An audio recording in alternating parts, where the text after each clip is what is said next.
Ka tlhamalalo go tswa SABC Studio 10 Auckland Park, Johannesburg. Gareng ga tse dingwe mo kgasong eno. I didn't know that somebody else had been appointed as a chair for this process. Go senotswe fa batho ba le babedi ba thapilwe mo SETA. Tona ya sepodisi Mqunu o tlhagelela lwa ntlha mo setšhabeng fa go sa le go tlhageletse magato a gore wa mega mo bonwenweng. Di-process tsa bone go ya ka ditshwanetse ba di dire dintsi ke tsone tse di re dileng gore le kgone go nna le meyara. Masepala wa Kagisano Molopo kwa Ganyesa kwa Bokone Bophirima o santse o sena meyara le morago ga dikgwedi di le 3. We don't look for ideal conditions to play. We use any conditions that we know, and they've been strumming against Ox in the week. Ka moso go ya go Shalogong go sala molora fa di-box di tla bo ditlhabana e matlhomahibidu kgatlhanong le di-All Blacks.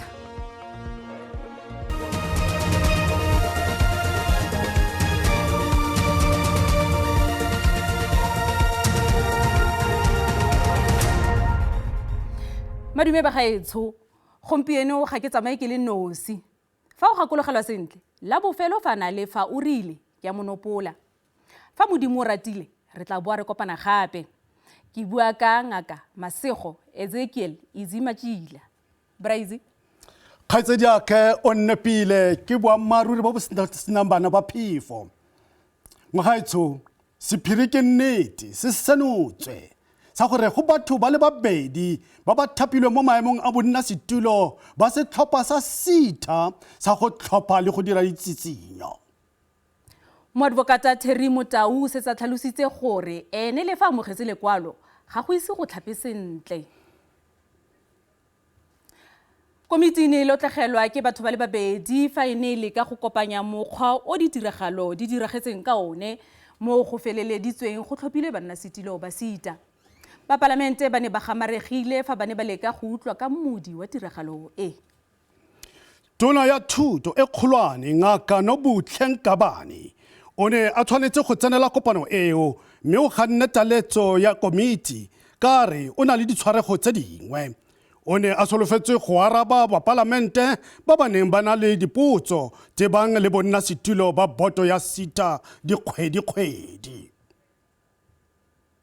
The lawyer in me would want to give the minister a benefit of a doubt to explain whatever it is that she did. But if what I'm saying is true, what the minister said is not true. I don't know whether she lied. I don't think I'm in a better position to say she lied or she did not lie. But I did clarify my role. I don't think I will be doing justice to the honorable members to say what I don't know. But what I am saying about my role is the truth. I'm not lying. Batho ba ka tlala seatla ba tlhotse ba tsenetse mogwanto kwa Cape Town go ema nokeng mo commissioner wa sepodisi Lieutenant General Nhlanhla Mkhwanazi. Setlhopha se se ipitsang Put South Africa First SARI se tla tswelela go ema nokeng tsamaiso e lolameng ya puso. Ba neelane ka memorandum wa dingongorego kwa parlamenteng ya Western Cape. Bagwanti ba kgaratlhela puso e lolameng. Memorandum o abetswe motlhankedi go tswa kwa kantorong ya tonakgolo mo boemong jwa maAforika Borwa. Setlhopha seno se bega gore bonwenwe le bosenyi di tseneletse maphata a botlhokwa a puso mme se tshwanetse go khutla. Our grievances is crime. Our grievances is corruption. Our grievances, there is no one that is getting punished for the crimes that they commit, particularly from up there. You know, our leaders, they get away with murder. Once you secure a leadership position, you get away with anything. And we are saying enough is enough. We are tired as citizens. Moemedi wa puso ya province wa amogetse memorandum mme o solofeditse fa tla o fetisetsa go tonakgolo Allen Winding. I think the critical thing to understand and to respect is that crime levels have reached unacceptable levels in our country. And as public representatives, it is critically important to listen to their cries and their pleas and to ensure that action is taken. Put South Africa First e re e batla go bona maano a kgonang go diragadiwa a kgatlhanong le bonweenwee. Lekoko la Umkhonto wesizwe le tlhomile semmuso kopo ya tshoganyetso kwa kgotlatshekelo ya molaotheo le gwetlha tshwetso ya moporesidente Cyril Ramaphosa ya go baya tona ya sepodisi Senzo Mchunu mo malatsing a khunologo a kgethegileng. Mo makwalong a tlhagisitsweng kwa kgotlatshekelo gompieno lekoko le nganga ka gore tshwetso ga moporesidente ga ena motheo ebile ga ya tsipama.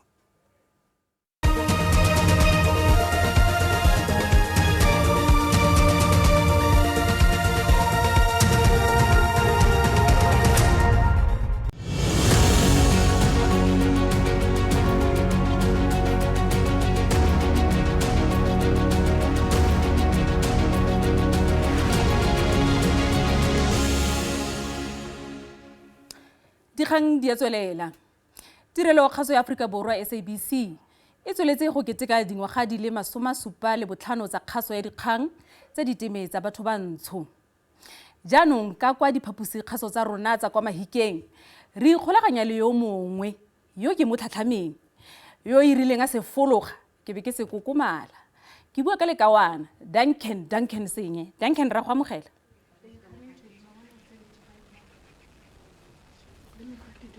Kgaitsedi a ke Seitebaleng ke a leboga ke a go dumedisa mmogo le ngaka Ezekiel Machila mmogo le babogedi kwa gae dumelang ba gaetso. Duncan o yo mongwe wa bagasi ba ba diretseng koporasi e mo dingwageng tse di fetileng a o ka re tlotlela fela ka boripana ka loeto la gago mo kgasong o simolotse leng wa fetsa leng go buisa dikgang. A pele ga seo ke eleletse tirelo kgaso ya bosetšhaba e kgolo ke eleletse masego mo dingwaga di le 75 mme ke gore ke simolotse ka ngwaga wa 1995 mme ka gore jaanong re mo televisioning a ke bua ka television yone ke tlile mo go yone ka ngwaga wa 2000 fa re ne re tlhophiwa re le setlhopha sa ba bega kgang go tswa ka kwa radiong re tlisiwa ka mo lephateng la televisione mo kanaleng ene le ya Bob mme dikganyele tsa SABC di eteletswe pele ke Re Steven Selemale. E le gore ke motsi o feng Duncan mo historing ya gago ya go buisa dikgang o ka se kitlang wa o lebala?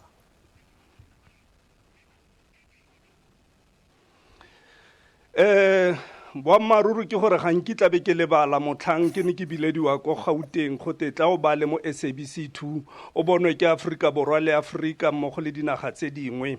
Ga nkitla ke lebala motsi o mme motsi o ke ileng ka o rata le go feta ka ntlha ya tirisano mmogo e ne le teng magareng ga me le badira mmogo le nna ke ka nako e re dira thulaganyo ya dikgang ko kanaleng ya SABC 3 le fa ke ne ke dira lenaneo leng le bidiwa go ke Speak Out mo SABC 2 metsi eo ga nkitla ke be ke lebala a mmaruri ke tsamaya ka thotloetso ya ka motsi o ke lora motsi o ke teng ka boela mo gone ke na le bo Seitebaleng ga o bonwe ke na le bo go itse Modimo Seleka bo mosimane gape Shadrack Moseki mo lephateng la Setswana le Steven Maboela mme ke simolotse ke amogetswe ko ena ngaka ko SABC 2 ke amogetswe ke Re Seatlholo Kgoro a dira gareng ga ba bangwe fela jalo le jalo setlhopha sa Setswana e kete ka be re na le nako re ala dikgang sentle jaanong ke tlhokometse gore nako ya rona mo dikganyeng e potlana thata.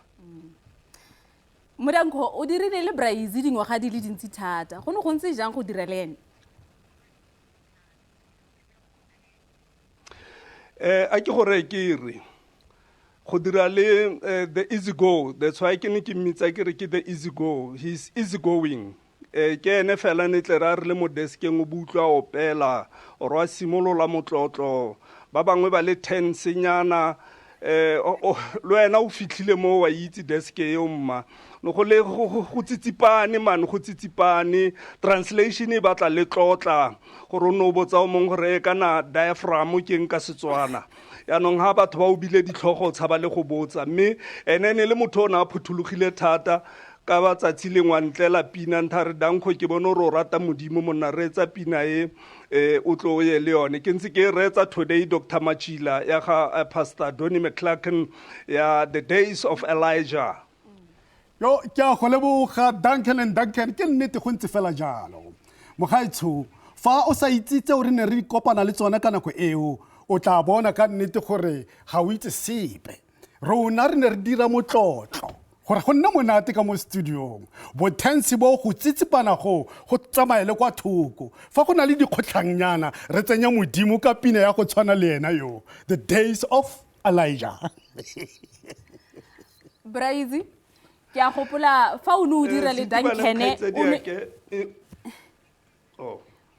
fa o ne o dira le Dankene ka nako eo ke gopola o na go bitsa the masterpieces wena o mmitsa monna wa dintshi tse go no go ntse jang go dira le ene Dankene ka nako eo. Duncan was an easy guy. The people who didn't understand him ba ne ba re o manganga mme nna ke a gopola ka letsatsi lengwe ke ne ka kgona go mbiletsa kwa thoko ya ka morwarre ke mo fa matlhale ya gore morwarre o se kwa tshwenyega dira jaaka bagolo ba go bolelela gonne fa ka se dire jalo ke a itse maikaelelo a bona ke a mafeng mme ke lemogile gore o ne a nkutlwa mme a tswelela fela jalo go fitlhela ka letsatsi la gagwe la bofelo mo ileng a tsamaya jaanong a boela gae ko mma batho ke itumeletse go dira le ena tota ebile batho ga ba tlhaloganye Duncan gore re bantle rotlhe it's okay wa gakologela gore kile ra dira re le bararo e le wena o busa the main bulletin e le nna le wena le Donald Mokgotlane a dira current affairs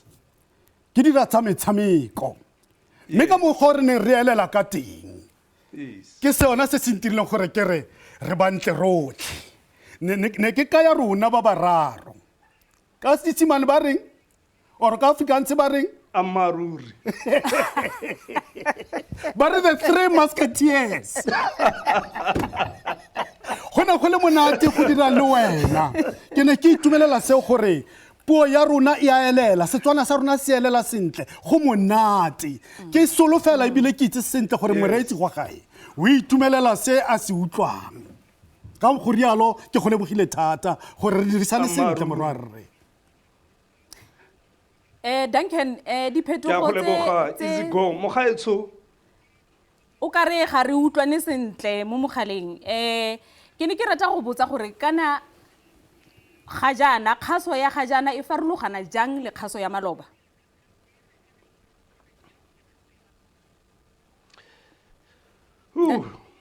potso e thata siti mme tota fela boammaruri bo boteng ke gore gone jaana kgaso e santse ikaga kgaso e santse ikaga go ka hitlha mo serodumong se ne re tsamaya ka sone ke sa nyatse le rona re tsene re ikaga go hitlhela mo serodumong sa bo brother Easy mme le ba batlang ko morago le bone ba tshwanna ke gore ba ikage ba ithute puo ba godise le puo ya Setswana ba ithute manathe tsa puo ba ire dikgang tsa rona di boima di ndile monate ka tsatsi le la Nelson Mandela gonne re tla be re bua ka ditlhabololo re bua ka go abela mme mo malatsing a mangwe ke dipolao ke dikgothoso ke dio tsotlhe tse di tshosang yaanong dikgang di batla gore go gone o sa tshameke mme o ritibatse le maikutlo a bareetsi ka go latlhela lenathwananyana le le irang gore ba nne le monyenyo mo difatlhegong tsa bone.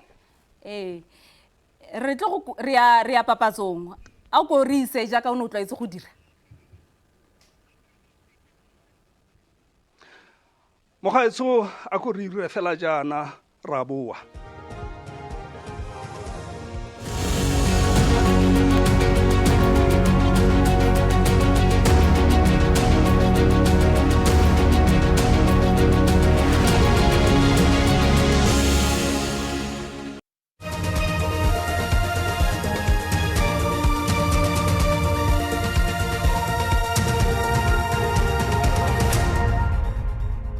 Re gatela pele. Tona ya sepodisi Senzo Mchunu a re ga molato.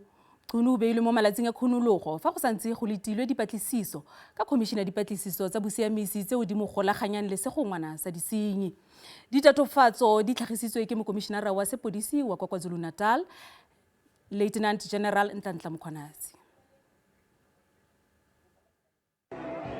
Tona ya mapodisi Senzo Mchunu o ne a bua ka go itshepa ebile a gololesegile fa ne a tsenetse mokete wa go keteka letsatsi la ga Mandela kwa Empangeni. Baithaopi ba ANC le baagi ba kwa Ngwelezane ba ne ba kokwane kwa lebaleng la metshameko la Dumisane Makhaya ko Mchunu a emeng baagi ka lefoko fa go ne go gopolwa mo presidente wa maloba Moswi Nelson Mandela. O ganetse ditatofatso kgatlhanong naye mme a re o ipaakanyeditse go nela letlhakore la gagwe malebana le seno. Mchunu a re Khomišene ya Dipatlisiso e itsisitsweng ke mopresidente ke yona fela tsela e le esi ya semolao ya go upulola bosenyi jo bo ka tswang bo le teng. Let's wait for the commission, but from where I stand, I am innocent of those, and I deny them very strongly. But let's wait for the commission. And by the way, I must say that I've got lawyers, I've engaged lawyers on this matter, and by and large, the matter is on course. Mchunu o ganetse gore o buile maaka kwa parlamenteng fa ana botsolodiwa ka ga kamano ya gagwe le Rakgwebo Brown Mogotsi. A re wa amogela dipatlisiso tsa bosenyi kgatlhanong naye. Seno ke morago ga gore lekoko la MK le bule kgetsi ya go bua maaka kgatlhanong naye. I request that all of us in the country, including media, and I must say to you, my feeling is that media have already passed judgment without hearing the other side. But let's wait for the day. Mchunu a re o tlile go tsibogela dipotso tsa komiti ya maitsholo ya palamente ka la bobedi. Khabagare kgaolo ya ANC ya Musa Dladla ya re e ema nokeng Mchunu ebile e dumela gore ga molato. Masepala wa Kagisano Molopo mo Khanyisa kwa Bokone Bophirima o santse o sena meyara sebaka sa dikgwedi di le 3 se ka ntlha ya ditsamaiso tsa ka fa teng tsa ANC tsa go ka supa ntlhopheng wa bommeyara. Masepala ono o mo mathateng ga wa bolo go tladikiwa ke maragana teng a tsa sepolotiki le dikgwetlho tsa botsamaisi mo dingwageng di le mmalwa tse di fetileng. ANC e ne ya beela meyara yo kwa thoko fa motsamaisi wa mmasepala ene a sekegilwe sebaka se se fetang ngwaga. Meyara wa pele wa mmasepala Tshireletso Marabutse o na kopiwa go tswa mo maemong a gagwe ke ANC ka Phatwe ngwagola fela o na le bogatiro dingwaga di le 4 fa morago ga foo. Fa e sa le go tloga ka motsi o khansele ya mmasepala e ntse palelwa ke go tlhopha motlhatlhami wa gagwe e leng seo se tlogetseng mmasepala o sena meyara dikgwedi di feta 3. Khansele ya mmasepala e ne a patelesega gore gangwe le gape e tlhophe mongwe wa ba lekgotla yo ka gale a neng a dira ditiro tsa meyara nakwana. Le fa go le jalo, ANC tlhalosa mabaka seo se diegisitseng ditsamaiso tsa bona. Re amogela ebile re tsaya maikarabelo re le African National Congress gore go ka tswa go tsere lobakanyana lo lo rileng go tsaya tshwetso gore ke mang yo tla nnang the mayor of Kagisano Molopo local municipality. Mme re le African National Congress re tshwanetse gore re sale melao ya rona morago go sekaseka bontlhopheng ba le bararo bao ba tswang di-interview go make sure gore ba ya through the screening processes. Baeteledipele ba makoko a kganetso ba kgala thata ANC ka ntlha go tlhokega ga moeteledipele wa sepolotiki mo mmasepaleng. Di-process tsa bone go ya ka ditshwanetse ba di dire dintsi ke tsone tse di re dileng gore re kgone go nna le meyara mo setheong sa mmasepaleng wa Kagisano. Re le opposition re tla be re batla gore go nne le mayor wa leruri ga go kgonagale ka lebaka la gore rona re banyana mo khanseleng. Ga ba gare baagi bangwe ba dinto tsa sepolotiki tseo di sa boleng go nna gone mo ANC ke tsone di etegetsang seemo mo mmasepaleng. Since re sena meyara ditirelo dintsi tota di eme go sena se se tswelelang pele. Meyara wa nakwana wa amogela gore go retelelwa ga khansele ya mmasepala go tlhopha meyara wa leruri go koafaditse thata setheo. E amile ka gore ga go sena meyara ga gona political head yo netefatsa letsatsi le le tlhaba le le phirima go bona gore service delivery e atabogisiwa ka lebelo le le tlhokagalang. Baeteledipele ba lekoko la ANC mo profenseng ba solofetse go konosetsa tsamaiso ya go tlhopha yo e tla nnang meyara fa gautshwane. ke Thabiso Moss wa dikgang tsa SABC mo Ganyesa.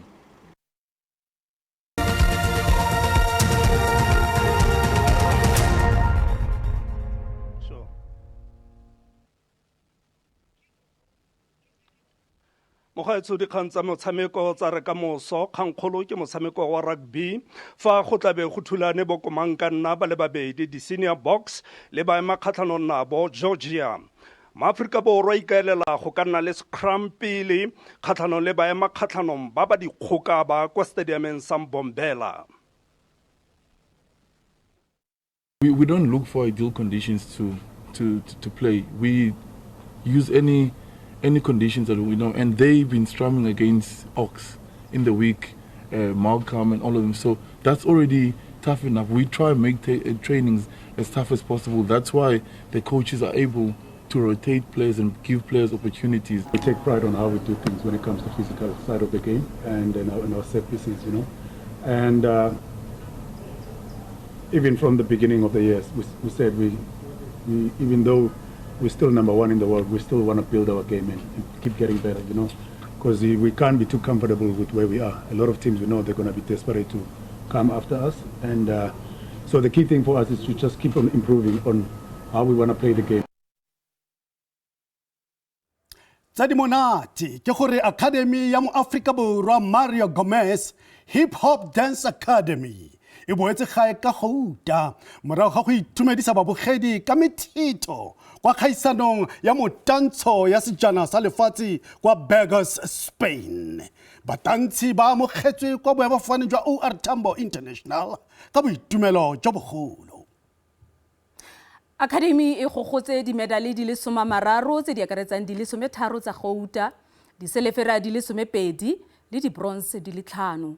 Tiragatso e tseisitseng babogedi manya ke ya Gouta mo lekaleng la street dance. The biggest thing is, so this competition brings dance from all across the globe. There was 51 countries, and it's all the different dance styles from jazz, modern, ballet, tap, but we represented in the street dance, hip-hop category. And literally, the first day, you must understand, coming from South Africa, you don't know how they're going to accept us or are we doing the right thing. So when we took the stage and our kids crew won the first gold, I remember even shooting a video with Leclerc and we just burst in tears because we couldn't believe it. It's indescribable. I couldn't be more thankful for the opportunity, be more thankful for the studio, for, you know, giving us the chance to do what we love on a world stage and really showcase what we love and showcase what we want to do for the rest of our lives. Mogaiso re tlile kwa bokhutlong jwa kgaso eno ya dikgang mme jaanong ke tla kopa Duncan go laela ba bogedi.